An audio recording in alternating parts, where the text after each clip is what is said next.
4 3 2 1. Hidup indah bersama Buya Yahya. Dan malam hari ini spesial sekali untuk untuk pemirsa di rumah, karena memang banyak sekali hal-hal yang perlu kita soroti, yaitu manakala kita berdakwah untuk umat, maka rumah tangga kita sendiri pun harus dijangkau oleh dakwah yang indah. Assalamualaikum Buya Yahya. Waalaikumsalam warahmatullahi wabarakatuh. Ini kita sedikit mungkin akan melanjutkan tema yang kemarin, mungkin tapi kita lebih spesifik ke arah rumah tangga ini, Buya. Iya. Dan seperti banyak orang ketahui bersama bahwa banyak orang yang menyangka ini bahwa pernikahan itu indah. Padahal indah sekali. Begitu, Bu, ya mungkin. Ya, harus begitu. Karena memang di dalamnya banyak sekali perjuangan-perjuangan yang perlu kita arungi bersama, baik oleh sang suami, sang istri, dan juga anak sebagai ikatan dari sebuah keluarga. Namun di sisi lain tentunya kita juga perlu adanya sebuah dakwah yang indah, sebuah dakwah yang tentunya balance, di mana kita dakwah dengan umat di luar. Nah, baik. Untuk lebih lengkapnya, pemirsa di rumah, nanti kita juga akan buka layanan telepon di 0231 339 1991. Namun setelah kita berdialog dulu dengan Buya. Bagaimana, Buya? Bismillahirrahmanirrahim. Alhamdulillahilladzi allafa baina qulubina fa asbahna bi ni'matihi ikhwana. Wassalatu wassalamu ala rasulil karim al-mab'uthi rahmatan lil alamin wa ala alihi wa ashabi ajma'in. Amma ba'du. Rumah tangga memang harus indah. Dan siapapun dari kita harus berusaha menjadikan rumah tangga indah, dan yakinkan bahwasanya rumah tangga kita harus indah. Siapapun dari kita yang menikah, tidak ada yang berangan-angan di dalam pernikahannya adalah untuk berantem main tinju di rumah tangganya. Semuanya adalah berkeinginan bahwa agar rumah tangganya indah. Hayalan-hayalannya semua adalah keindahan. Dan sungguh sangat disayangkan jika ternyata dikejutkan dengan problem-problem yang tidak terselesaikan di dalam rumah tangga. Untuk mencapai keindahan di dalam rumah tangga, maka kita harus mengikuti atau ikuti panduan dari sang pemandu ulung, yaitu Rasulullah Sallallahu Alaihi Wasallam. Karena sebetulnya kehidupan indah di dalam rumah tangga itu tidak lain adalah seperti permata yang hilang, yang semuanya mencarinya, hanya kadang kita tidak tahu di mana tempatnya atau bagaimana cara mencarinya. Maka kadang terasa susah. Padahal kalau sudah ada yang ngasih tahu, ternyata di balik lemari atau di kamar ini, dan cara membukanya adalah seperti ini, ternyata sangat mudah. Kadang orang mencari keindahan di mana keliling dunia, ternyata keindahan bisa dicari di dalam tempatnya sendiri. Maka dari itu, kembali kepada ajaran Nabi Muhammad SAW. Sebetulnya keindahan itu adalah tidak jauh, tidak di mana-mana, tapi di hati kita. Bagaimana di saat kita menjalin hubungan dengan orang yang sangat kita cintai, istri kita, juga kepada anak-anak kita, juga kepada orang tua kita, dan juga kepada saudara-saudara kita. Jadi yang kita maksud dengan indah di dalam rumah tangga nanti akan kita perlebar, bukan saja suami istri, akan tapi di situ ada anak, di situ ada orang tua, di situ ada saudara, yang semuanya harus indah. Intinya harus kita yakinkan bahwasanya hidup ini adalah indah. Kemudian untuk mencapai keindahan, orang harus tahu ada ilmunya. Wah, seperti apa tuh?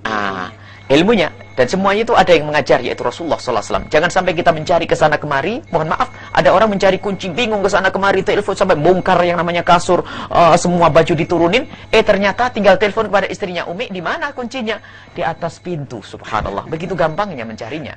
Akan tapi karena kita merasa sok pinter dengan cara-cara yang tidak pernah diajarkan oleh Rasulullah, sehingga tidak menemukan keindahan. Karena Rasulullah adalah diutus rahmatan lil alamin. Beliau adalah membawa misi untuk menciptakan keindahan, bukan saja keindahan di alam, akan tapi juga keindahan di dalam rumah tangga.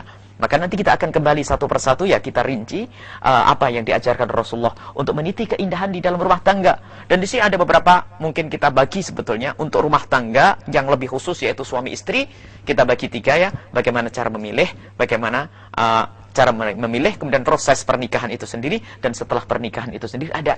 Kemudian nanti kita akan melangkah kepada yang lebih jauh, yaitu dengan orang tua dan anak. Akan tapi ada yang tertinggal di kemarin itu. Di pertemuan yang lalu ada yang tertinggal bahwa dakwah kan harus indah. Kalau Nabi Muhammad berdakwah, wa anzir ashiratakal aqrabin, jadi dakwah pertama kali itu adalah kepada keluarga, ya.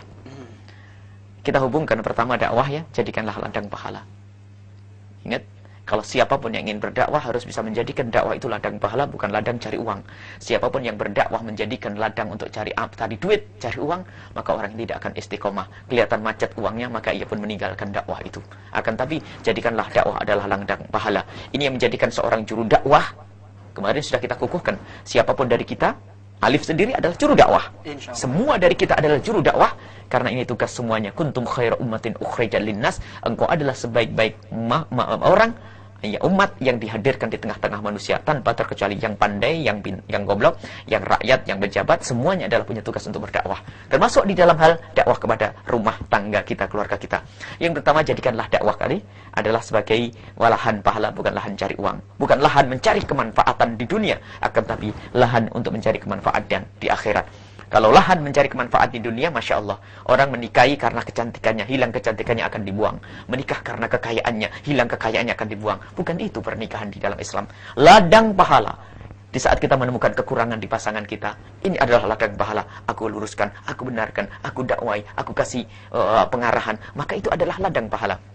Bahkan seorang guru pun, di saat melihat santrinya, atau muridnya bandel, dia tidak akan putus asa. Ia menganggap bahwasanya di sini adalah ladang pahala, saya harus makin giat. Ladang pahala ya. Yang kedua adalah, lihatlah orang yang kita dakwah itu adalah dengan mata kasih dan cinta. Ini adalah yang tidak kita bahas kemarin. Jangan sampai kita melihat dengan mata merendahkan.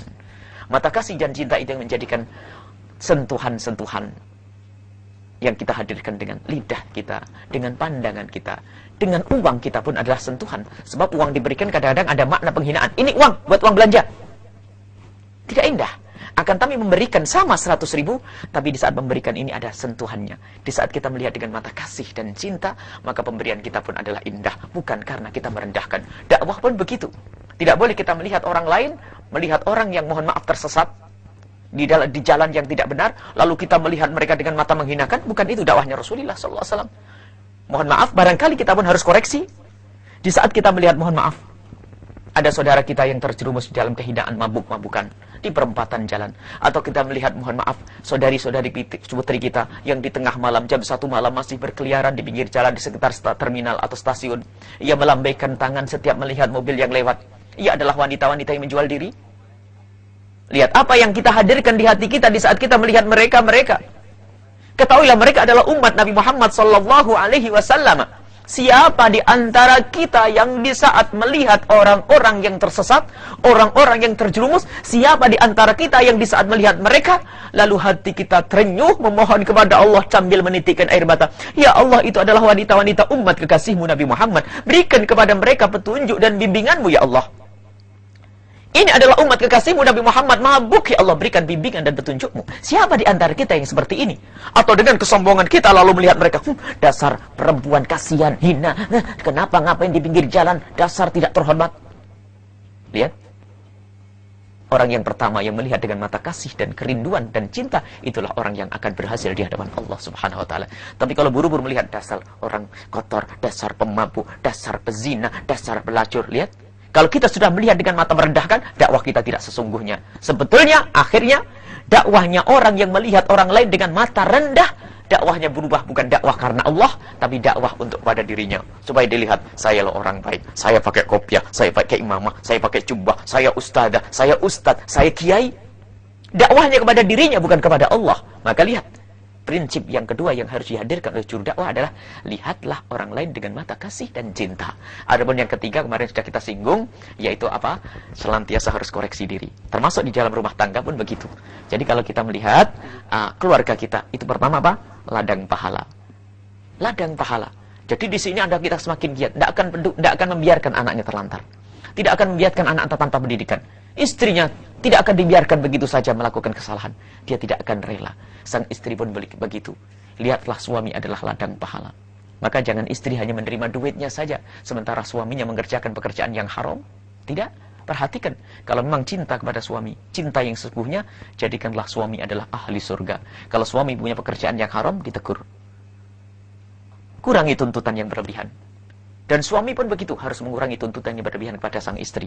Dan nanti insya Allah akan kita hadirkan bagaimana menciptakan keindahan di dalam rumah tangga. Tapi jangan lupa prinsip di dalam rumah tangga harus istri, anak kita jadikan lahan pahala. Kemudian di saat kita melihat mereka, melihat dengan mata kasih dan cinta. Mohon maaf, kadang-kadang ada pernikahan itu dimulai dengan menghinakan. Merendahkan sang istri. Istri merendahkan sang suami hanya karena pangkat, misalnya istri gaji lebih tinggi, sudah berubah. Hanya karena masalah pangkat sang suami lebih tinggi, maka merendahkan. Maka ini tidak akan indah. Karena di dalam hidup berumah tangga pun ada misi dakwah. Dan mohon maaf, jangan sampai kita gembar-gembar di luar. Mohon maaf, ini termasuk kami sendiri yang saat ini adalah kesana kemari. Dakwah barangkali. Maka dengan seperti ini adalah koreksi buat diri kami sendiri. Ternyata di dalam rumah lebih penting. Jangan sampai kita ceramah kesana kemari. Dakwah keliling dunia, keliling negeri. Akan tapi di rumahnya tidak mendapatkan dakwah. Tidak mendapatkan sentuhan orang-orang yang di rumah tidak kenal Allah subhanahu wa ta'ala. Ini adalah orang action saja, acting di luar baik. Tapi di rumah tangganya adalah tidak benar. Maka kita harus membangun rumah tangga kita. Khususnya para ustadz, para kiai. Di rumah tangganya seperti apa? Dan kita pun semua adalah juru dakwah. Jangan kita sibuk kembar-kembar membuat kemakmuran di luar, kebaikan di luar, akan tapi di rumahnya terjadi kemaksiatan. Maka ini adalah kunci yang harus kita hadirkan. Rumah tangga kita adalah harus rumah tangga yang paling dekat kepada Allah. Ini dengan cara yang ini, pertama media dakwah, lahan pahala. Yang kedua, lihatlah dengan mata kasih dan cinta. Kemudian jangan hanya pintar ngatur istri, kamu harus begini. Kasih contoh dong yang baik, koreksi dong. Kadang-kadang, nak, jangan nonton sinetron itu, gak bagus. Dianya nongkrong di depan sinetron misalnya. Bagaimana anak bisa benar, anak bisa baik? Barangkali ini adalah tiga prinsip dakwah untuk umum pun harus kita terapkan di dalam rumah tangga. Ini barangkali sebagai mukaddimah yang harus kita fahami. Tidak percuma kita ngomong dakwah ke sana kemari, tapi kita tidak memegang prinsip 3 hal ini di dalam menembus dunia dakwah. Ingat sekali lagi, Anda semua adalah juru dakwah tanpa terkecuali. Jangan dikatakan dakwah tugasnya ustadz dan kiai saja, tidak. Tapi siapapun Anda punya juru dakwah. Suami kepada istri, istri kepada suami, bapak kepada anak, anak kepada bapak. Dan bahkan murid kepada guru pun punya tugas menyampaikan kebenaran. Ini adalah keadilan. Jangan sampai hanya kami yang ngomong saja, tapi tidak pernah ada kritik dari para pemirsa. Ini musibah.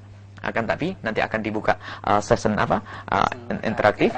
Nanti juga tidak harus Anda bertanya, akan tapi barangkali ada yang ingin menambahkan sesuatu yang sangat berharga, akan tapi kami lupakan. Sehingga majelis ini akan semakin mulia. Sehingga pertemuan ini adalah semakin indah sesuai yang kita inginkan. Hidup indah ya, hidup indah. Dan itulah yang kita cari. Semua tidak ada yang tidak ingin hidup indah. Semua ingin mencari keindahan. Bahkan orang yang keliling dunia cari duit di sana kemari, ternyata yang cari keindahan. Hanya benarkah caranya mencari keindahan? Maka kita insya Allah bersama Rasulullah SAW dengan ajaran Rasulullah SAW, kita akan mencari, meniti hidup indah. Baik, yang pertama mungkin Buya, tadi sempat Buya memberikan paparan tentang memilih. Ini bagaimana Buya? Barangkali ini yang pertama ya. Suatu ketika Sayyidina Umar ibn Khattab ya ditanya oleh satu orang, wahai khalifah, kewajiban apa yang harus diberikan, yang dilakukan oleh seorang bapak kepada anaknya sebelum anak itu terlahir? Dijawab oleh Sayyidina Umar bin Khattab 3 hal. Yang pertama, kewajiban bapak terhadap anaknya sebelum anak itu lahir adalah memilih ibunya yang baik. Makanya para pemirsa, perjaka-perjaka yang baik-baik ini jangan hanya menikah asal perempuan ya. Dan juga adik-adik putri kami yang kami cintai, jangan menikah hanya asal laki-laki. Akan tapi menikahlah lelaki yang layak menjadi bapak anak-anak kita yang baik. Menikahlah dengan wanita yang akan menjadi ibu anak-anak kita, ibu yang baik. Ini adalah kewajiban kita. Kewajiban orang tua terhadap anaknya. Kemudian yang kedua adalah memberi nama yang baik. Yang ketiga, mengajari ilmu Al-Quran ya. Nantinya mempersiapkan untuk diajari ilmu agama. Maka di saat kita memilih pasangan, jangan hanya sekedar cantiknya, hanya sekedar kekayaannya, akan tapi bisakah kira-kira nanti bisa mengarahkan anak-anakku di saat aku pergi? Atau barangkali kita baru menikah, punya anak 3 lalu mati, siapa kira-kira yang akan merawat? Mungkinkah istri kita bisa menjalankan tugas kita untuk mendidik? Atau mungkin di saat sang istri meninggal, kira-kira suami saya bagaimana nanti? Lah, ini harus pikir jauh-jauh. Makanya jangan buru-buru. Sampai Nabi Muhammad menganjurkan tunkahul mar'atu li arba'in. Kalau kita hendak menikah dengan seorang perempuan itu adalah dengan 3 hal. Dengan 4 hal. Pilih 4 dengan 4 kriteria ini. Kriteria yang pertama, jamaliha, hasabiha, nasabiha, jamaliha, limaliha. Cantik, harta. Kemudian dari segi keturunannya juga harus diperhitungkan. Tapi fadfar diniha, karena agamanya. Fadfar bidati dini taribat yadak. Dahulukanlah dengan orang yang punya agama. Orang melihat kecantikan, wajar. Karena itu adalah yang akan menggugah pertama. Barangkali ada orang tergoda kekayaannya, wajar. Karena kita hidup di dunia butuh bekal. Kadang-kadang nasab juga diperhitungkan, karena itu ada sebagian kelompok diperhitungkan itu. Akan tapi jangan, oleh Nabi Muhammad agama disebut yang ketiga, tetapi justru yang ketiga dikedepankan oleh Rasulullah. Fadfar kita dini taribat yadak, agama dahulu agar kau tidak merugi. Kenapa? Karena Nabi Muhammad tahu biasanya orang terpedaya dengan kecantikannya, terpedaya dengan harta dan pangkatnya. Maka oleh Nabi Muhammad sengaja didahulukan antar kecantikan, harta, dan pangkatnya semuanya, baru ditekankan agama. Ketahuilah, wahai para bapak yang punya anak-anak, anak-anak yang cantik itu, jika Anda menikahkan anak Anda, putri Anda, dengan orang yang soleh, orang yang kenal Allah, kalau anak Anda tidak dicintai, maka orang itu tidak akan aniaya kepada anak Anda.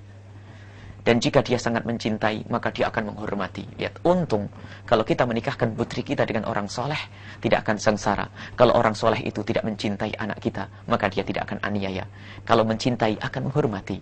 Akan tetapi, Masya Allah, kalau kita menikahkan anak kita hanya dengan orang kaya misalnya, tapi dia tidak soleh, anak kita masuk rumah tangganya sudah dihinakan. Apalagi pangkat, akan dihinakan anak kita. Maka termasuk aib dan celah pertama dalam pernikahan adalah jika melirik calon pasangan karena kekayaan harta. Kekayaan, harta, dan pangkat. Lalu kecantikan wajah, zahir. Maka itu adalah musibah. Maka ini kriteria yang harus kita hadirkan. Agama. Akan tapi, bagaimana agar kita bisa serius di dalam memilih agama ini nanti? Maka, ini pun harus ada tata caranya. Jaga hati agar tidak mudah terbedaya dengan kebiar, kecantikan, rayuan, dan sebagainya. Sebab apa? Kalau sudah hati ini sudah kena panah asmara, mohon maaf, hitam dibilang putih, kurang ajar dibilang baik, nggak pernah sholat dibilang rajin sholat. Karena sudah cinta melekat, begitulah gula Jawa, rasanya kayak coklat kayaknya. Sudah dibilang jangan-jangan, katanya aku tidak mau menikah kecuali dengan dia. Dunia yang luas semacam ini, ribuan laki-laki ada, kata sang wanita ini apa? Tidak ada kecuali dia. Ini kan menjadikan rugi. Bersihkan hati. Maka kita ingin membantu adik-adik kami yang kami cintai. Bersihkan hati daripada bermain api. Karena kalau sudah orang bermain api, cinta terlebih dahulu itu biasanya, umumnya, rata-rata akan dusta ke gurunya, dusta ke orang tua. Tidak akan bakal menemukan kebahagiaan orang yang menikah dengan menyakiti orang tuanya. Ini rumus. Kalau ada orang menikah, biar orang tua saya nggak setuju, yang penting aku suka. Wah, ini musibah. Kebahagiaan tidak akan lama. Karena menempuh kebahagiaan dengan durhaka kepada orang tua, orang ini tidak akan mendapatkannya. Jadi intinya adalah kriteria agama dahulu. Kemudian proses. Di dalam kita mencarinya, itu harus. Kalau kita ingin mencarinya, proses. Pertama, kriteria yang harus kita dahulukan adalah agama, bukan orangnya. Saya menikah dengan kriteria. Saya orangnya harus soleh. Boleh Anda kriteria harus kaya, harus cantik, harus ganteng, boleh. Tapi yang pertama harus punya agama. Bukan karena saya menikah dengan dia, bukan. Kalau dia berubah bagaimana nanti? Kalau kita menikah dengan kriteria, akan mudah. Seandainya tidak, saya mudah melupakannya. Karena saya menikah dengan kriteria. Nabi Muhammad tidak menyebut dengan si A, si B, tapi dengan kriteria. Yang agamanya itu yang kita dahulukan. Selagi kita menikah dengan kriteria, sifat-sifat, maka ketahuilah, dunia ini Masya Allah, luas benar kita rasakan. Asalkan ada orang soleh, maka lah ini cocok buat putri saya. Ada seorang wanita soleha. Mohon maaf, yang kita maksud soleh dan soleha tidak harus ustad-ustadah. Mohon maaf, banyak ustad-ustadah tidak soleh-soleha banyak. Ustadz yang kurang ajar, ustadz yang nggak benar juga banyak. Karena waktu Nabi Muhammad di Isra Mi'raj kan melihat ustadz-ustadz masuk neraka. Mohon maaf. Jadi makna kesolehan ini adalah kedekatan kepada Allah yang sesungguhnya. Nggak punya ilmu. Tidak punya ilmu agama, tetapi Masya Allah, apa yang didengar dari kiai diamalkan.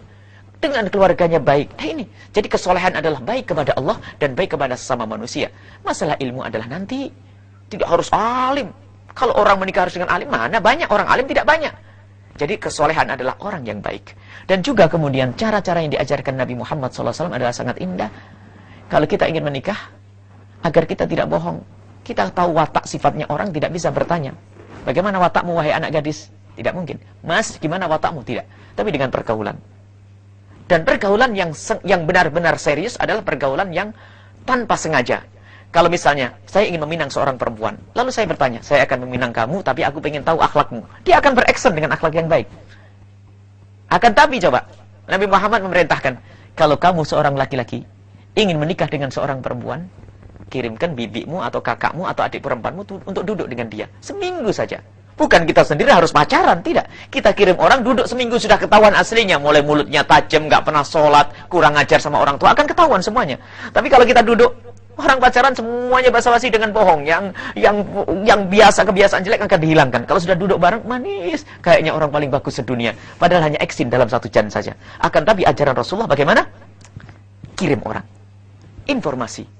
Tapi kalau sudah kita sendiri hadap-hadapan, semuanya akan dengan kepalsuannya. Dan ketahuilah kepalsuan akan mengundang kepalsuan, susah kebahagiaan akan diperoleh. Kebahagiaan mustahil atau susah diperoleh dengan kepalsuan. Barangkali adalah secara umum ya, nanti akan kita sambung dengan beberapa pertanyaan bagaimana memilih pasangan yang baik. Dan ini mungkin sebetulnya ceritanya panjang, akan tapi kita barangkali ada ini hal sesuatu yang perlu kita dengar nanti dari para pemirsa supaya kita lebih sempurna di dalam menyampaikannya. Baik, Bu ya.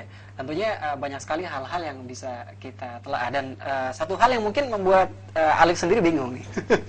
Salah satunya adalah kita sendiri dalam memilih seorang calon. Tentunya kita ketika mendapatkan sang calon tersebut ya, ada yang mungkin tidak seideal yang apa kita inginkan gitu. Nah, ini bagaimana cara mengatasi hal tersebut ya? Baik, mohon maaf ini nanti barangkali harus kita sambung yang sudah terlanjur ya. Menikah, barangkali ada, saya sudah terlanjur menikah tapi tidak masuk kriteria gimana. Nanti ada pembengkelannya tuh, ada nanti ajaran dari Rasulullah tuh dibengkelin ya. Jangan wah kalau begitu saya mulai baru lagi lah saya bubarin. Oh tidak harus begitu. Tidak semua yang harus kita inginkan tercapai kan. Akan tapi mendekati itu harus, cita-cita memang harus tinggi. Kalau kita pengen masuk surga, jangan ya Allah masukkan saya surga asal surga. Oh jangan, minta ya Allah masukkan saya surga Firdaus. Ya kan? Jangan tanggung. Jangan tanggung. Usaha Allah akan menilai. Mohon maaf, usaha. Pertama, agar tercapai usaha. Wanita meminang tidak ada masalah, mulia. Ada sifat gengsi ya. Masa saya sebagai keluarga perempuan kok meminta?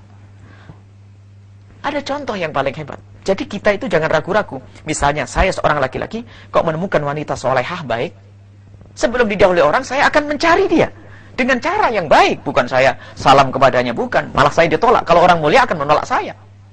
Orang mulia akan menolak saya jika saya tidak beradab. Akan tapi karena dia orang kelasnya mulia, maka saya pun meniti tangga kepada orang tersebut dengan kemuliaan. Barangkali saya minta tolong, punten, Yai, atau Syekh, Ustadz, atau orang-orang yang terhormat, gimana kalau saya menikah dengan wanita itu? Gimana caranya? Orang terhormat akan mencari jalan. Tapi kalau saya langsung kirim surat, SMS, dihinakan saya ini. Kelas apa? Memangnya saya perempuan murahan? Yang di SMS saja sudah pusing, kan bisa begitu marah. Karena ada perempuan murahan begitu kan ya, di SMS saja sudah pusing lah. Dia orang terhormat tidak mau, enggak, saya tidak mau. Tapi kita melalui jalur orang terhormat, orang mulia, di saat itu dia akan menyambungkan bagaimana seandainya begitu. Termasuk lihat, jika Anda wahai para orang tua, Anda punya anak gadis, pertama harus diajak komunikasi. Sebelum hati ini kena panah asmara, kecantol dengan orang yang Anda tidak inginkan. Lebih baik di saat anak sudah mulai dewasa, kita ajak komunikasi, ada keterbukaan. Dan di saat anak sudah, mohon maaf, mulai sisiran sering di depan cermin, kok sering mencet-mencet, mohon maaf, jerawat, kok sering megang, pokoknya selalu itu. Orang tua harus tanggap, berarti anak kita sudah mulai senang dengan lawan jenis. Diajak komunikasi. Bukan kita nikahkan, tidak. Diajak komunikasi sampai ada keterang-terangan. Barangkali dia memang senang dengan seseorang. Di saat dia senang kepada seseorang, ini sudah waspada kita. Jangan sampai salah pilih.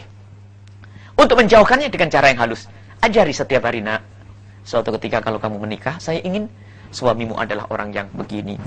Sifatnya sebut yang soleh, yang rajin sholat, yang rajin. Sering kita sebut, tidak hendak makan. Bahkan kalau lagi doa, nak, jangan lupa ya, nanti kalau dapat suami, minta doa kepada Allah, kalau dapat suami yang begini. Akan tertanam kriteria ini. Secara otomatis orang-orang yang ditemukan di pinggir jalan akan hilang. Karena apa? Enggak masuk kriteria. Tapi orang tua tidak komunikasi, tidak pernah mengajari yang baik. Giliran anaknya sudah senang sama orang, harus berpisah, saya tidak senang. Tambah nancep itu, seperti panah yang ditarik, balik lagi, nancep lagi itu. Maka inilah, harus ada orang tua komunikasi.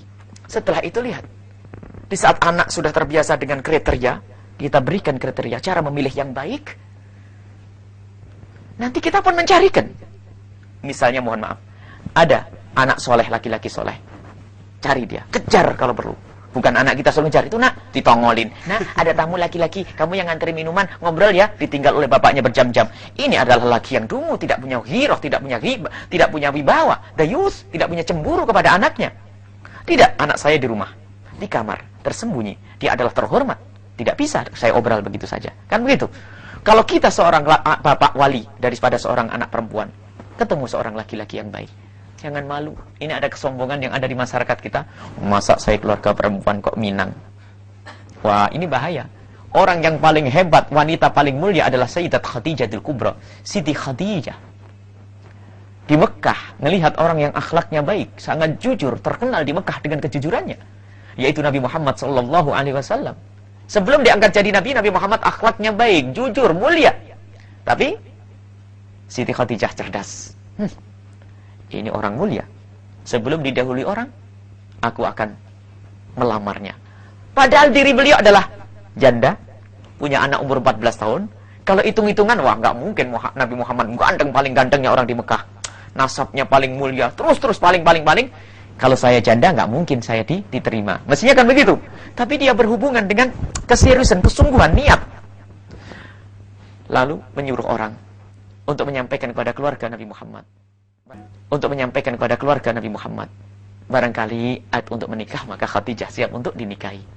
Akhirnya, bersama dengan pemaparan ini, keluarganya Rasulullah itu berpikir akhirnya apa? Diterima Siti Khadijah.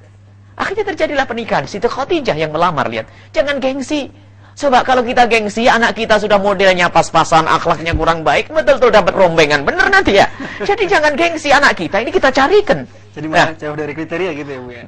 Si anak kita sudah tidak model, nunggu, sudah gengsi sombongnya. Masa saya perempuan kok nunggu lamaran? Bener-bener dapat rombengan, laki-laki sisa-sisa nanti. Tidak, ada orang baik, soleh, kita kejar. Nah, ini. Termasuk lihat contoh lain lagi. Sayyidina Umar ibn Khattab mempunyai seorang putri yang namanya Hafsah. Sayyidina Umar adalah orang yang soleh, sehingga pengen punya menantu yang soleh. Dilirik sana-sini, siapa kira-kira yang layak untuk menjadi pasangan buat putriku? Dilihat orang yang paling bagus saat itu adalah Sayyidina Abu Bakar As-Siddiq. Didatangi, wahai sahabatku Abu Bakar, kau tahu aku punya putri namanya Hafsah. Jika engkau minat, aku terbuka untukmu. Sayyidina Abu Bakar diam. Ya masih ada kekecewaan, wajar. Tapi usaha tetap harus dengan usaha. Kemudian Sayyidina Umar pergi kepada Sayyidina Uthman ibn Affan. Wahai Uthman sahabatku, aku mempunyai seorang putri dan engkau pun sudah tahu. Jika engkau minat, aku sangat terbuka. Sayyidina Uthman pun ternyata tidak memberikan jawaban. Ada kekecewaan, tapi tidak putus asa ya. Ingat, kecewa boleh, tapi tidak boleh putus asa. Sambil memohon kepada Allah, ya Allah berikan kepadaku menantu-menantu yang soleh. Akhirnya ngadu kepada Rasulullah, ya Rasulullah, aku punya seorang putri Hafsah. Ingin aku mendapatkan menantu yang soleh, yang baik. Akan tapi ternyata aku tawarkan ke Abu Bakar, Abu Bakar juga diam. Kepada Uthman, Uthman pun diam. Ya. Apa jawab Nabi Muhammad? Wahai Umar, yang akan menikahi putrimu Hafsah adalah orang yang lebih bagus daripada Abu Bakar dan Uthman. Sayyidina Umar bingung, adakah orang yang lebih bagus daripada Abu Bakar dan Uthman? Dijawab oleh Rasulullah, yang akan menikahi putrimu Hafsah adalah aku sendiri. Kaget Sayyidina Umar, tidak masuk bayangannya. Jadi tidak berangan-angan bisa diambil oleh Rasulullah. Tapi lihat, atas usahanya Sayyidina Umar ingin dinikahi Sayyidina Abu Bakar putrinya ingin dinikahi oleh Sayyidina Uthman, tapi ternyata Allah mengirim yang lebih dahsyat lagi. Jadi Anda seorang bapak, kalau Anda melihat orang soleh misalnya, Anda ingin orang soleh menikahi dengan putri Anda, mungkin Anda yang punya uang, punya ini, inginlah lihat.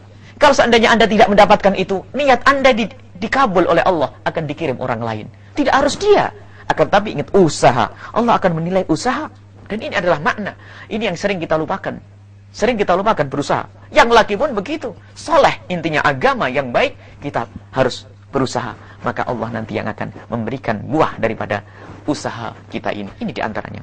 Baik Bu ya, semakin menarik perbincangan kita untuk malam hari ini, dan yang pasti pemirsa di rumah nanti tentunya akan kami ajak untuk berinteraktif di 0231 339 1991. Namun pemirsa di rumah, kita masuk segmen yang ketiga, yaitu interaktif, di mana pemirsa silakan bisa masuk melalui layanan telepon di 0231 339 1991. Dan sebelum kita terima telepon dan menunggu, tentunya ada sebuah pertanyaan yang sekarang mungkin sedang ngetren, Bu ya. Dimana banyak sekali artis dan juga mungkin yang bukan artis yang seolah-olah mencari jodoh ataupun mencari pasangan itu tidak memandang dari sisi agamanya. Ada yang mungkin berlainan agama, tetap mereka melangsungkan pernikahan. Nah, kalau dari pandangan Buya sendiri, bagaimana menyikapi hal yang seperti ini, Buya? Bismillahirrahmanirrahim. Orang harus paham apa makna keindahan yang dicari. Baik. Kemudian kalau Alif bertanya tentang pandangan saya tidak punya pandangan, saya hanya menukil dari para ulama-ulama. Bahwasanya pernikahan antar agama barangkali secara hukum begini bunyinya. Menurut para ulama, jika seorang muslim menikah dengan ahli kitab, orang Yahudi atau Nasrani, itu memang diperkenankan, artinya pernikahan itu adalah sah. Kemudian ada perbedaan di antara mereka. Yang pertama adalah jumhur ulama dari madhab Imam Malik, Imam Abu Hanifah, dan Imam Ahmad bin Hanbal mengatakan bahwasanya asalkan wanita itu memang memeluk agama Yahudi atau Nasrani, maka pernikahan seorang muslim dengan mereka itu adalah sah. Adapun menurut di dalam madhab Imam Syafi'i dengan syarat yang ketat bahwasanya harus seorang wanita itu memang dari mbah-mbahnya itu nyambung kepada agama yang masih benar, yang belum berubah. Maka dari itu pendapatnya Imam Syafi'i ini adalah berat sekali, hampir mustahil pernikahan antar agama. Akan tapi seandainya kita pun ikut madhab jumhur ulama, tidak semudah itu untuk kita lakukan. Jumhur ulama mengatakan asalkan wanita itu memeluk agama Kristen atau agama Yahudi, maka pernikahan itu adalah sah. Dan yang harus kita mengerti, apakah semua yang sah itu harus kita ambil? Tidak cukup orang mengatakan sah harus ambil. Mohon maaf, jika saya menikah dengan, jika Anda wahai pemirsa mempunyai anak yang cantik atau mempunyai anak laki-laki yang ganteng, pinter, kemudian bagaimana Anda memilihkan seorang jodoh untuknya? Apakah asal nikah saja yang penting sah? Tidak. Tentu harus Anda memilih mana yang paling bagus di antara wanita yang ada, kan begitu. Dan makna kebagusan di sini adalah unsur agama penting.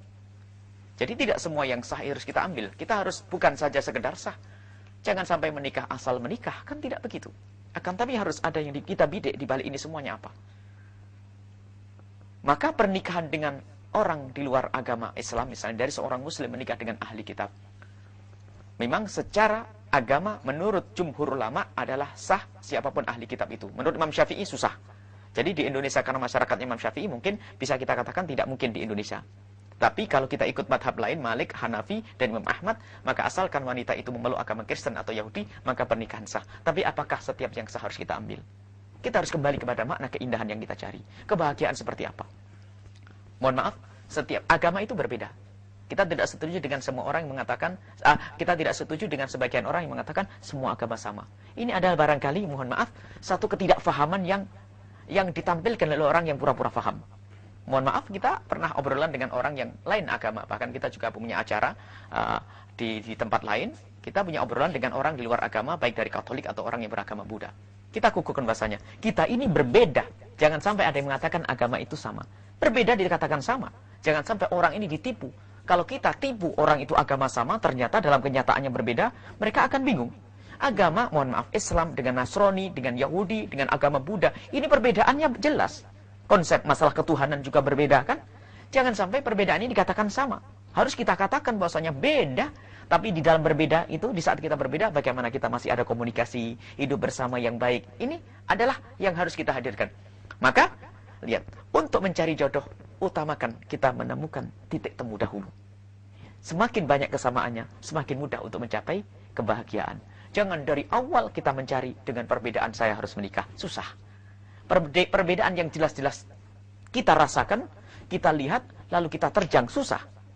Yang sama saja kadang-kadang susah, bagaimana yang dari awal sudah ada perbedaan. Jadi kalau orang memahami makna kebahagiaan, tidak akan, mohon maaf, seorang wanita muslim, seorang laki-laki muslim berusaha berupaya menikah dengan ahli kitab. Apa yang Anda cari di balik pernikahan ini? Dan mohon maaf, orang Kristen sendiri, jika Anda misalnya pemirsa, di antara pemirsa ada yang Kristen, ada apa Anda harus menikah dengan wanita muslimah? Dari awal sudah ada perbedaan, tidak susah untuk bertemu. Maka semestinya kalau Anda bijak, Anda menikah dengan wanita yang seagama dengan Anda. Mudah untuk mempertemukan satu pemahaman. Tapi jika seorang Kristen berusaha untuk menikah dengan wanita muslimah, sebetulnya saat ini dia salah dalam memilihnya. Sama halnya dengan seorang lelaki muslim, ada apa perlunya menikah dengan seorang wanita yang bukan muslimah? Berarti dia belum paham makna kebahagiaan itu. Adapun lain lagi masalah hukum, jika wanita yang muslimah, maka mutlak tidak diperkenankan menikah dengan seorang laki-laki yang non-muslim. Kemudian lihat, di sebagian negara memang diperkenankan, bahkan terjadi, tapi ada undang-undangnya yang sangat jelas. Misalnya, seorang wanita muslim boleh menikah dengan wanita ahli kitab, tapi di dalam undang-undang itu dijelaskan. Bahwasanya apa? Anak ikut bapak. Jika undang-undang itu membantu, dikukuhkan, maka sangat mudah. Maka di Indonesia khususnya, awas, wahai saudara kami yang kami cintai dari kaum muslimin, tidak ada perlunya Anda untuk menikah dengan ahli kitab. Dan Anda, wahai lelaki ahli kitab, misalnya lelaki Kristen, lelaki Yahudi, lelaki yang lain, tidak ada perlunya Anda jika ingin mencari benar-benar kebahagiaan. Untuk apa Anda harus menikah dengan orang yang lain agama? Kadang-kadang ini sengaja dihadirkan. Orang mau mencari kebahagiaan, mencari perbedaan.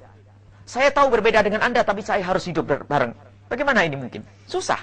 Sebetulnya itu hanya karena hawa nafsu atau yang dibidik lain. Karena dia kaya, karena dia punya duit. Atau ada misi tersembunyi yang busuk, kotor. Maka sesungguhnya untuk menyelesaikannya sangat mudah. Kadang-kadang sampai anak rela meninggalkan orang tuanya. Seorang anak laki-laki, pokoknya saya senang kepada kamu. Apalagi dengan bahasa, nanti saya berdakwah. Saya kan seorang muslim kuat. Saya akan menikah dengan ahli kitab. Saya akan berdakwah. Iya kalau bisa. Kalau tidak bisa sadar misalnya, baru punya anak 5, mati duluan. Mohon maaf, bagaimana nanti? Tanggung jawab di hadapan Allah Subhanahu wa Ta'ala. Akan tapi mari, saudara-saudari kami yang kami cintai, kembalilah dengan orang yang seagama, seakidah itu. Dan adapun jika ada pemirsa dari orang Kristen, orang yang lain agama Islam, maka Anda pun jika ingin menemukan kebahagiaan di dalam hidup Anda pun, Anda mencari orang yang sepaham dengan Anda. Jangan sampai Anda mengambil orang muslimah untuk menjadi istri Anda. Maka itu sebetulnya Anda akan mempersulit diri Anda sendiri. Atau di balik kemauan Anda ini ada maksud tersembunyi.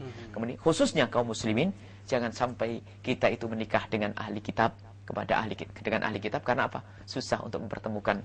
Karena kebahagiaan kita ketahuilah bukan saja di dunia, akan tapi di akhirat nanti ada kebahagiaan setelah kehidupan dunia ini. Jangan sampai kita berhayal kebahagiaan, akan tapi tidak seirama. Suami istri kita tidak seagama dengan kita. Kebahagiaan apa yang kita cari? Ibadah pun tidak bisa bareng. Itu hanya sekedar sebetulnya yang diinginkan adalah hanya memuaskan hawa nafsu saja di dunia ini. Kecuali saat tertentu Anda masuk satu negeri Kristen, Anda harus menikah. Maka saat itu Anda untuk menghindari yang haram, Anda menikah. Itu pengecualian maksud berarti ya? Pengecualian Anda mungkin barangkali di mana kita menikah karena tidak ada lagi. Maka harus ada misi-misi tertentu yang jelas, bukan hanya sekedar mengikuti hawa nafsu. Sebab pernikahan jika diikuti hawa nafsu susah menemukan kebahagiaan. Jadi yang sah belum tentu bisa diambil gitu Bu ya? Tidak harus diambil. Orang paham itu. Tidak semua yang sah harus diambil. Baik, itu berarti masuk koridor dalam memilih. Setelah memilih bagaimana nih Bu? Baik. Setelah memilih tentunya jaga. Selagi belum qabil tu nikah, sebelum akad nikah, maka Anda masih haram untuk bertemu. Mohon maaf, di masyarakat kita ini kalau sudah tunangan seolah-olah sudah halal. Sehingga bisa bertemu, na'udzubillah, melakukan yang tidak diperkenankan oleh syariat. Baik Bu ya, kita tahan dulu dan kita terima telepon dulu di 0231339191. Halo, Assalamualaikum. Halo, Assalamualaikum.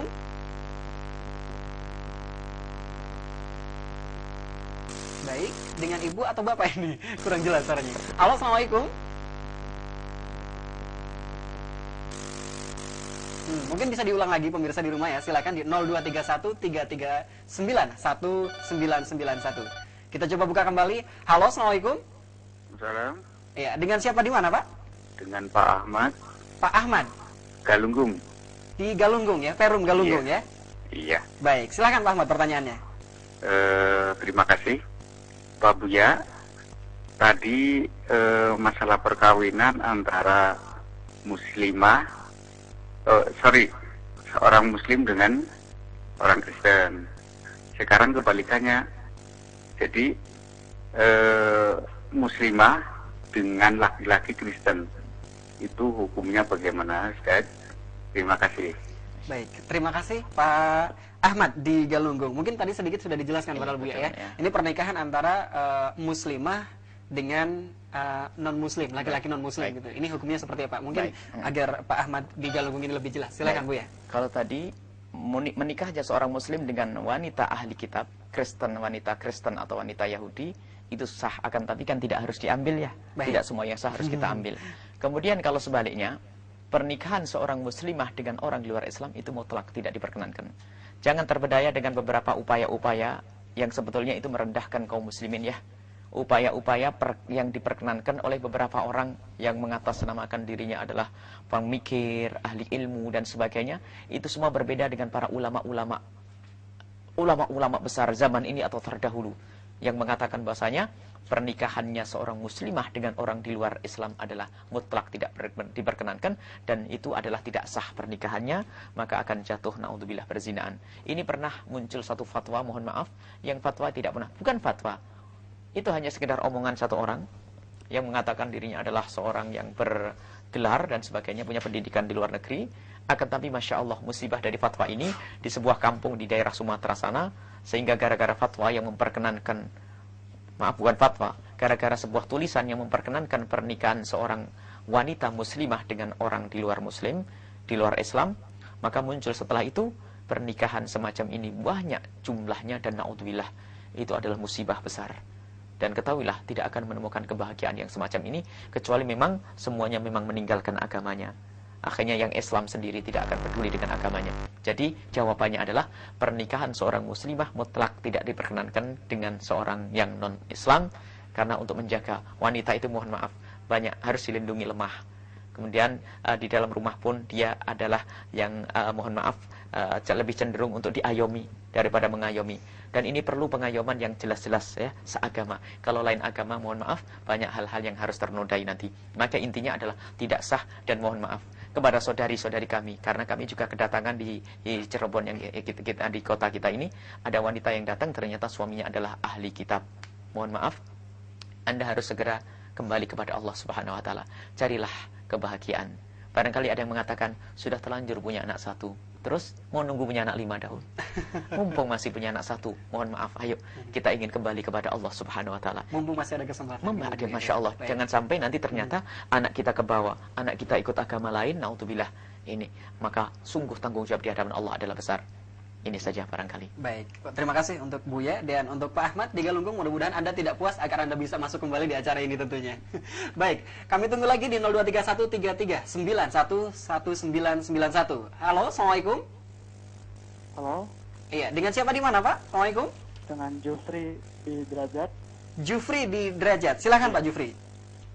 Begini, saya ini kan masih belum nikah gitu Pak ya. Baik. Saya mengenali seorang perempuan, dia itu jauh sekali, bukan di Pulau Jawa tapi di Ambon gitu. Saya ingat ke kata-kata Nabi, kalau kita yang mencari istri kan katanya harus agamanya dulu, terus keturunan baik. Ya setelah kesannya saya mungkin belum hafal lagi gitu ya. Nah kebetulan dia menerima saya gitu, muslim juga, alhamdulillah gitu, sarjana juga, sedangkan saya sendiri adalah pegawai karyawan gitu. Nah menurut Bu Yahya, bagaimana caranya supaya hubungan kami ini sampai ke pernikahan gitu? Tolong Bu Yahya berikan penjelasan pada saya, atau ya jalan keluarnya kepada kami supaya kami ini bisa menyatu kembali gitu. Mohon maaf, dia muslim, sesama muslim? Alhamdulillah dia muslim, dan dia juga kuliah di Universitas Diponegoro. Terus terang saya juga merasa gimana ya, minder Pak, soalnya saya sendiri kan bukan lulusan sarjana juga gitu. Baik. Tapi dia menerima saya gitu. Baik. Kami sudah menerima pertanyaan Anda, terima kasih. Ya, dan Bu ya, ini dari Mas Jufri di Derajat. Sepertinya memang ini ada, kalau kita lihat derajat gitu ya, ada sedikit ketimbangan. Namun ini mudah-mudahan tidak menjadi sebuah halangan untuk mereka segera menikah. Amin, mudah-mudahan. Baik. Ini gimana Bu ya? Bismillahirrahmanirrahim. Kepada saudaraku Jufri dan yang lainnya, jangan menikah berangkat dari keminderan Anda. Karena menikahnya orang semacam ini kadang-kadang buru-buru menerima calon pasangan karena dia pangkatnya, pendidikannya, uangnya. Maka menikah dengan minder itu berbahaya. Karena apa? Bisa saja, mohon maaf, karena dia bergelar. Saya tidak bergelar, langsung saya terima dengan gelarnya itu. Nah ini karena berangkat dari minder, merasa kita itu, wah saya begini, nanti bagaimana? Wah, mumpung ada orang yang punya pendidikan lalu mengambil saya terima saja. Lalu hilang kriteria agama itu. Menikahilah Anda bukan nikailah dia bukan karena gelarnya, lupakan tentang pendidikan universitasnya, tapi agamanya dahulu. Ya, seandainya tidak bergelar, bagaimana? Anda mau atau tidak? Khawatir nanti kita terbedaya. Mohon maaf, misalnya ya, hanya gelar sebuah gelar-gelar pangkat dunia. Terbedaya dulu. Mumpung saya ada yang mau. Lah, musibah ini nanti. Mumpung saya ada yang mau. Sementara dia sama sekali dalam urusan agama tidak masuk. Tanyakan hati kecil Anda. Pantaskah dia menjadi ibu yang baik buat anak-anak Anda? Bagaimana Anda menikahi dia, menerima dia? Apakah karena gelar sekolahnya di kampus lalu Anda katakan pegawai karyawan? Pegawai karyawan bukan hina. Ketahuilah orang yang mantu Rasulullah yang paling mulia, yaitu Sayyidina Ali bin Abi Thalib, adalah seorang karyawan menurunkan kurma. Kerjanya nurunin kurma. Kalau sekarang adalah naik pohon kelapa, nurunin kelapa. Tapi itu menantunya Rasulullah, tapi halal. Jadi masalah pekerjaan tidak penting. Yang penting halal, Anda kerja di mana halal. Jadi lihatlah pasangan Anda karena agamanya itu dahulu. Jangan karena itu tadi, khawatir Anda salah pilih. Wah, gara-gara ini. Misalnya biasanya, mohon maaf, ada orang tidak punya pendidikan, hanya SD, nyantri. Mumpung ada orang bergelar, wah ini keluarga besar, keluarga ini mengambil saya. Wah, mumpung ada yang mau. Wah, musibah nanti. Sementara akhlak dilupakan. Jadi Anda jagalah hubungan, jangan sampai dinodai dengan kekotoran. Barangkali, mohon maaf, ada orang terlanjur senang. Di saat sudah mulai senang, maka harus ditahan. Jangan ada telepon yang berlebihan, SMS, atau pertemuan-pertemuan. Karena itu akan mengarahkan kepada penundaan terhadap cinta. Barangkali ada disambut, ada telepon yang masuk. Baik, terima kasih. Dan berikutnya, pemirsa, silakan. Halo, Assalamualaikum. Assalamualaikum. Waalaikumsalam warahmatullahi wabarakatuh. Dengan siapa, Pak? Dari Wong Kuno, Jiwolegowo, Arya Kemuning, Mas. Arya Kemuning, silakan. Iya. Ya gini Pak, saya ini orang Islam. Ternyata saya nikah sama orang Islam, ternyata tidak mendapatkan bahagia hidup di dunia ini loh ya. Ternyata itu ya. Tapi kita nikah sama agama lain, ternyata bahagia. Bukannya yang bahagia, yang itu namanya nikah yang sah itu bukan hati dari yang hati kita dari hati dia, sama-sama senengnya. Misalkan kita seagama dengan hati kita kurang seneng itu bagaimana gitu. Dan lagi saya ingin tanya lagi, artinya dua kalimat syahadat itu yang sebenarnya itu yang bagaimana? Itu aja Pak Ustadz dari saya, Wong Kuno, Jiwolegowo, Arya Kemuning. Terima kasih. Assalamualaikum. Waalaikumsalam warahmatullahi. Baik, terima kasih untuk Wong Kuno di Arya Kemuning, dan mudah-mudahan Allah selalu merahmati. Dan ini tadi mengungkapkan bahwa menikah dengan muslimah tapi tidak bahagia. Ketika dengan non-muslim, Bapak ini justru bahagia. Dan pertanyaan kedua adalah tentang makna dari dua kalimat syahadat. Kita sambut yang pertama tadi, bahwasanya jika Anda betul-betul sudah jatuh pilihan kepada dia, jangan ditunda lama-lama. Takut di dalam perjalanan Anda mencapai pernikahan itu telah ternoda oleh gangguan setan. Maka segera jika sudah ada kecocokan, menurut Anda dia adalah seorang solehah, wanita yang baik, pantas menjadi ibu daripada anak-anak Anda, maka ambillah secepatnya. Jangan ditunda-tunda. Adapun usuran karir adalah diraih setelah pernikahan. Jangan sampai kita meniti karir, ternyata kita sambil melanggar Allah Subhanahu wa taala, karir yang tidak barokah. Adapun pertanyaan yang berikutnya, jika kita menikah, jika seorang muslim menikah dengan seorang Pak siapa tadi? Pak Wong Kuno, Masya Allah, terima kasih atas partisipasinya ikut meramaikan acara ini. Maka jika ada seorang muslimah menikah dengan seorang muslim, seorang muslim menikah dengan seorang muslimah lalu tidak berbahagia, bukan karena Islamnya. Mohon maaf, orang muslim banyak yang berbuat jahat, ya kan? Akan tapi agama tidak mengajarkan yang semacam itu. Orang Islam, banyak orang beragama Islam akan tapi tingkah lakunya tidak benar. Dan juga, mohon maaf, jika di dalam sebuah persahabatan atau suami istri ternyata kita menemukan kegagalan, jangan serta-merta disalahkan pasangan kita. Akan tapi bisa saja kita harus koreksi, karena bisa saja kesalahan itu kita buat oleh kita sendiri. Jadi ingat, seorang muslimah itu agamanya Islam, akan tapi akhlaknya, misalnya kalau seorang istri jahat kepada suami, apakah itu diajarkan oleh Islam? Tidak. Jadi kita utamakan agama itu maksudnya harus dia orang yang mengerti agama, dan memang agama, dia memeluk agama Islam. Yang pertama. Karena dengan harapan nanti akan mendapatkan kebahagiaan setelah kehidupan di dunia ini. Kalau ternyata ada orang muslim dengan muslimah lalu tidak bahagia, kalau pengen mencari kebahagiaan, bisa mencari muslimah yang lain lagi. Barangkali tidak cocok karena memang istri itu tidak pantas menjadi istri yang baik. Tidak harus kita berpindah kepada wanita yang tidak seagama. Karena jangan sampai kita batasi wanita hanya dia saja. Kemudian kalau menikah dengan wanita muslim, tidak muslimah, lalu menemukan kebaikan di dalam dunia, barangkali hidup saling mengerti. Banyak orang di luar Islam yang akhlaknya baik, karena sampai Nabi Muhammad, khairukum fil jahiliyah, khairukum fil Islam. Sebaik-baik di zaman jahiliyah itu, orang bisa baik di zaman Islam. Jadi di luar Islam memang ada watak baik, akhlak baik, sifat baik, ada. Seandainya dia memeluk Islam, super baik itu nanti. Karena itu watak. Nah, jadi kalau seandainya istri Anda yang tidak Islam itu, sudah punya sifat baik, watak baik, jika ditumpuk dengan keislaman, maka akan menjadi super baik, sangat baik. Maka bukan alasan jika seandainya seorang wanita menemukan suami yang muslim, lalu dia menempeleng itu lalu Islam, bukan itu. Akan tapi ingat bahwasanya apapun yang kita cari adalah bukan saja kehidupan ini. Dan mohon maaf, di dalam Islam ada perceraian. Tapi perceraian tujuannya apa? Untuk memberi solusi.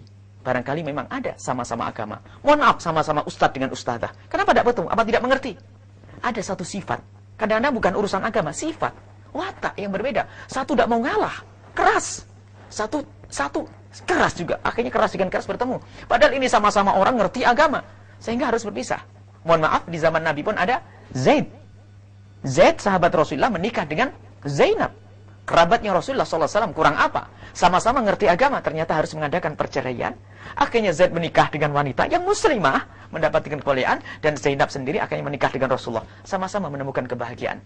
Jadi, ketahuilah, kebahagiaan itu adalah sungguh yang kita cari bukan saja di dunia, tapi di akhirat. Jika Anda dengan istri yang kedua ini adalah merasa bahagia di dunia, akan tapi Anda harus berpikir bagaimana untuk mencapai kebahagiaan nanti di akhirat ini. Kemudian yang kedua adalah masalah syahadat. Makna syahadat itu adalah untuk memberi makna kita harus tidak boleh mengarang sendiri. Karena kita orang beragama Islam itu punya silsilah ilmu dari guru hingga sampai kepada Rasulullah sallallahu alaihi wasallam. Makna syahadat adalah bersaksi. Yakni berkeyakinan dengan hati kita. Lalu dibarengi dengan ucapan di lidah kita. Ada kesaksian, menyaksikan dengan hati kita dengan penuh keyakinan bahwasanya tidak ada Tuhan selain Allah.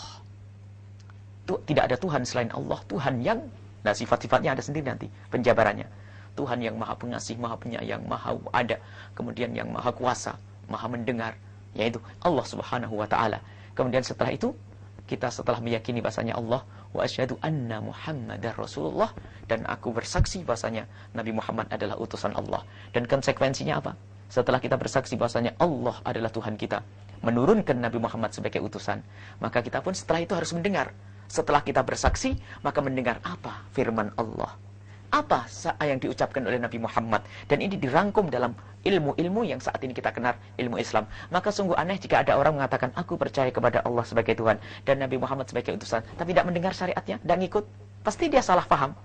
Akan tapi harus kita dengar Nabi Muhammad utusan, dan dia orang yang sangat jujur. Apa yang disampaikan adalah benar. Al-Quran dibawa oleh Rasulullah, maka kita ikuti ini. Maka tidak cukup kita percaya adanya Allah dan Nabi Muhammad, selesai. Oh tidak. Ikuti. Kalau kita percaya, bagaimana? Anda percaya dengan seseorang misalnya. Anda dengan percaya sama seseorang, lalu orang itu berkata, Pak, jangan lewat situ, ada harimau di situ. Kita tidak akan lewat di situ, kecuali kita tidak percaya. Jadi kalau ada orang mengatakan, aku percaya kepada Nabi Muhammad, tapi Nabi Muhammad melarang, jangan begini, malah kita, apa? Berarti kita khawatir bahasanya kepercayaan kita ini masih kurang. Maka percaya kepada Allah, meyakini bahasanya tidak ada Tuhan selain Allah yang maha tunggal, dan beliau ada, dan Allah Subhanahu wa taala menurunkan wahyu melalui orang yang sangat terpercaya, tidak pernah berdusta, yaitu Nabi Muhammad. Maka muncullah Al-Qur'an dan hadis Nabi sallallahu alaihi wasallam, dan itulah makna keimanan. Kuncinya ada di situ. Kemudian setelah punya iman, nanti kita bisa berinteraksi baik kepada suami, tetangga, keluarga, karena itu semua adalah yang dirangkum oleh ajaran Nabi Muhammad sallallahu alaihi wasallam. Barangkali ada telepon yang lain. Baik, sepertinya memang waktu lah yang harus memisahkan kita, Bu, ya. Dan insya Allah mudah-mudahan minggu depan akan kita sambung lagi. Dan memang sepertinya tidak cukup, Bu, ya. Waktu yang sekian panjangnya ternyata harus berakhir di sini. Dan terakhir, Bu, ya, mungkin yang perlu disampaikan kepada pemirsa bahwa untuk malam hari ini tentang memilih ini ya, memilih terlebih dahulu. Untuk season yang berikutnya mungkin akan kita lanjutkan tentang memilih. Bagaimana Pak? Tentang milih, pertama saya sangat berterima kasih kepada para pemirsa yang ikut berpartisipasi, Masya Allah, dari pertanyaan yang sangat penting, Masya Allah, untuk kita hadirkan. Kemudian juga sekali lagi bahwasanya ketahuilah bahwa hidup Anda bukan hanya 60 tahun, dan kematian Anda pun bisa saja datang esok hari. Maka di sini kita harus berhati-hati dengan siapa kita hidup, siapa pendamping hidup kita. Anda jangan mengandalkan dengan kemampuan Anda sendiri. Ketahuilah Allah bisa mencabut kemampuan kita ini sewaktu-waktu, dan nyawa pun akan dicabut sewaktu-waktu. Maka dari itu, di dalam hidup rumah tangga ini harus benar-benar kita jadikan bagaimana ini tempat yang seandainya, mohon maaf, seandainya kita mati sewaktu-waktu, ternyata rumah tangga ini ada rumah tangga bisa membangun anak kita kenal Allah Subhanahu wa taala. Mungkin saya mati di esok hari, tapi istri di rumah kan terdidik barangkali begitu, atau istri meninggal, suami terdidik. Maka inilah yang harus kita bidik agar kita bahagia di dunia dan di akhirat. Kemudian jangan sampai hidup Anda tidak berbahagia. Yakinkan bahwasanya hidup rumah tangga harus bahagia dan indah, dan insya Allah nanti ada silsilahnya. Bagaimana suami istri saya ini sudah terlanjur menikah, tapi belum pas ini bagaimana? Nah, nanti ada solusinya. Ada solusinya. Anda harus menata sikap diri Anda seperti ini. Anda menjadikan diri Anda seperti ini. Maka ada beberapa poin, paling tidak adalah 5 poin, bagaimana agar hidup rumah tangga indah. Dan insya Allah ini akan kita sambung di pertemuan yang akan datang. Intinya, siapapun Anda, barangkali Anda termasuk orang yang tidak berbahagia di dalam rumah tangga Anda, insya Allah bertemu di pertemuan yang akan datang, akan dirubah. Ikut dengan caranya Rasulullah SAW, insya Allah semua akan menemukan. Dan memang tidak ada guru yang sesungguhnya, kecuali adalah Rasulullah SAW. Dan baik, silakan tutup dulu dengan doa, Bu, ya. Bismillahirrahmanirrahim. Alhamdulillahirabbil alamin. Allahumma shalli ala sayyidina Muhammad wa ala sayyidina Muhammad. Allahumma arhamna wa la tu'adzibna, wansurna wa la takhdhulna, wa afina wa la tumritna, wa akrimna wa la tuhinna, wa athirna wa la tuthir alaina, innaka ala kulli syai'in qadir. Allahumma ya Allah, Allahumma ya Allah, Allahumma ya Allah, berikan kepada kami kasih sayang ya Allah, agar kami bisa berkasih sayang kepada sesama kami ya Allah. Ya Allah, jadi seperti Engkau telah pertemukan kami di acara ini ya Allah, pertemukan kami kelak di surga bersama kekasih Nabi Muhammad. Ya Allah, di antara kami ada yang sudah menikah ya Allah, berikan kepada mereka kebahagiaan di dunia dan di akhirat ya Allah. Hilangkan ya Allah kebencian di antara kami ya Allah.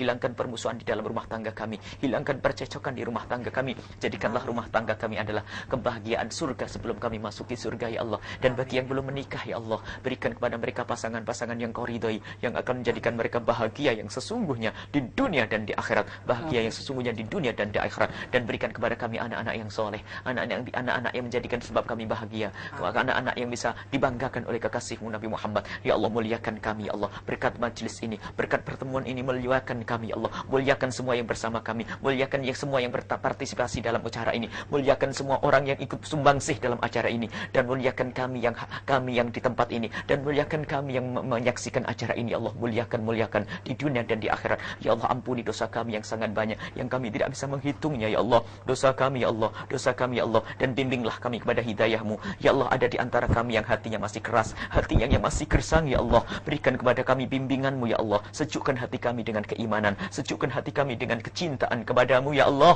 Ya Allah, berikan kepada kami kemudahan dalam segala urusan kami, lapangkan rezeki kami, jika ada yang sakit sembuhkan ya Allah. Ya Allah, berikan kepada kami usia panjang dalam kesehatan serta ketaatan kepadamu, dan berikan kepada kami husnul khotimah ya Allah. Ya Allah, jika ada di antara kami ada suami yang sering kasar kepada istri, ada istri yang kurang ajar kepada suami ya Allah, hentikan ya Allah. Berikan kepada mereka kecintaan kasih sayang, sehingga mereka bisa menjadi suami istri yang saling mencintai, saling menghargai, saling menghormati, saling memberikan pertolongan ya Allah. Jangan sampai ada di antara kami suami istri yang saling dolim aniaya kepada pasangan kami ya Allah. Ya Allah, jadikanlah keindahan ini adalah muqaddimah keindahan di akhirat, dan berikan kepada kami husnul khotimah, mati dalam keadaan iman yang sesungguhnya ya Allah. Iman senantiasa hati dan lidah kami mengucapkan kalimat agung la ilaha illallah Muhammadur Rasulullah. Rabbana atina fid dunya hasanah wa fil akhirati hasanah wa qina adzabannar. Wa sallallahu ala sayyidina Muhammadin wa ala alihi wa sahbihi wasallam. Walhamdulillahi rabbil alamin. Al-Fatihah.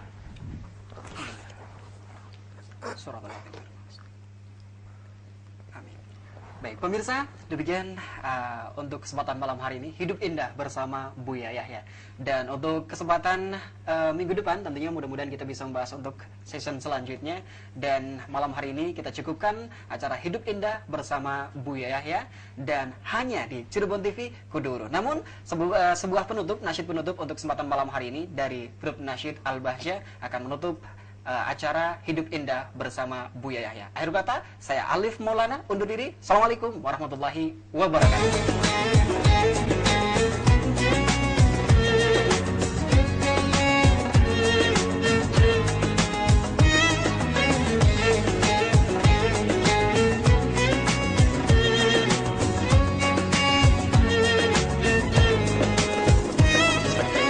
From now you'll share all your joys, through hardships support each other, together worshipping Allah, seeking His pleasure.